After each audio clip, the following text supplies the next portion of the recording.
50 Cent not holding back after Ja Rule took shots at him during his recent Breakfast Club interview. The moment the clip hit social media, Fif clapped back with a ruthless response that had the internet in shambles. And you already know when 50 gets petty, it's war. If you're talking to 50, Ja gonna come up. If you're talking to Ja, 50 gonna come up. Yeah. I mean, I don't bring him up, per se, at all. No, we do. Yeah. The media does. When I see the things that he does, and he did the nerve smoking on the, I'm like. How did you feel about that when you saw it? Of course, nobody likes all this goofy shit, but it's goofy. But it's goofy shit. Some things will never change, and 50 and Ja having beef is definitely one of them. This recent Breakfast Club interview just woke up a beast that's been sleeping since the early 2000s. And yes, Ja Rule might have been quiet for a while, but make no mistake, the tension is still there. For years now, this beef has felt very one-sided. Like 50 been clowning Ja left and right, dragging him online, posting memes, throwing slick shots in interviews, basically doing what 50 does best, trolling. Meanwhile, Ja Rule. He's been giving nothing but crickets, radio silence, paying 50 dust. But then, 50 went too far. When Irv Gotti's mother passed away, 50 had the audacity to hop on Instagram and say he was smoking on the Gotti pack. Disrespectful ain't even the word. He clearly wanted a reaction. He was trying to poke the bear. But still, Ja didn't respond. Now the only person from that camp who said anything was Supreme Jr.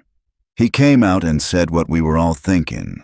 If the roles were reversed and somebody said they were smoking on 50's mother or grandmother, the internet would lose it. Supreme Jr. basically said 50's a clown, and y'all give him way too many passes. And listen, that wasn't just shade, that was a full eclipse. But then, plot twist. Supreme called in from prison. He made it real clear that he's not co-signing anything his son said. He even went as far as saying his son chose the internet over him. And until he stops with the online antics, they're not speaking. He called himself and Prince, masters of self-defense, and said, "They don't move like that."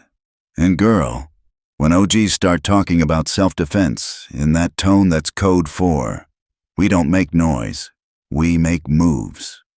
And here's where things get really interesting.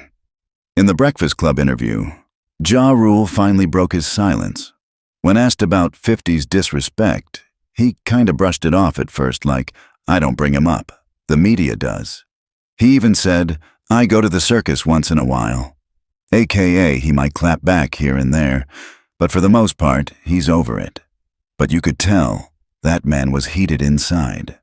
Ja even admitted that 50's Gotti pack comment had him ready to go nuclear, like he really wanted to do something. But according to him, it was Supreme who talked him off the ledge. He said Supreme told him, "We're masters of self-defense," and basically told him to chill. Don't play into 50's hands. We all know Ja and 50 have been at this for 2 whole decades now.